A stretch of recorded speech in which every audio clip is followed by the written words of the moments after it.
राम राम मंडळी. उठल्या उठल्या बघितलं तर मम्मी देव धुवत होती. मम्मीला चालू दे तुझं म्हणलं आणि खालून वरून घसा दात घासून घेतले. कसं आहे, तोंड स्वच्छ असेल तर आरोग्य पण व्यवस्थित राहील, बरोबर की नाही. त्यानंतर एक गंज पाणी गटागटा पिऊन 10 मिनिट मेडिटेशन केलं, मन शांत केलं. सर्वप्रथम घेतलं फिजिक्सचं मॅन्युअल कम्प्लीट करायला, कारण फिजिक्सच्या प्रॅक्टिकलचे सर थोडे स्ट्रिक्ट आहेत.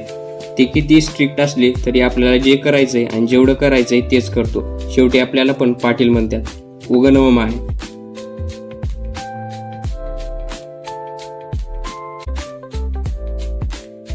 त्यानंतर आंघोळ करून वजनात कॉलेजला जाण्यासाठी तयार झालो, जसं की पोरगी बघायला निघाले कॉलेजला. आज महत्वाचा दिवस आहे, कारण आज प्रॅक्टिकल चेक करायचंय. तसं तर रोज अटेंडन्स द्यायला जातो, तर भेटू.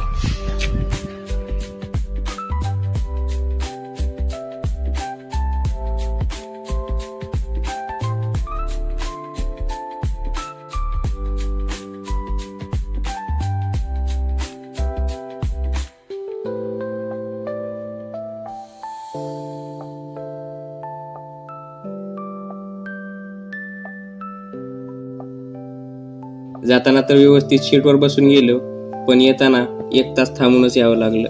PMT म्हणतात, कॉलेजवरून यायला जवळपास 1 ते 2 तास लागतात. पप्पानी आज किटकॅट आणलं होतं माझ्यासाठी. पप्पाला म्हणलं, अशी चांगली कामं रोज करत जावा, देव तुमच्या सगळ्या इच्छा पूर्ण करल. पायथनची असाइनमेंट राहिली होती, 1 तास बसून तिचा बुकना पाडला. डोळ्यात झोप मावत नव्हती, त्यामुळे आता पुरतं एवढंच. Bye bye.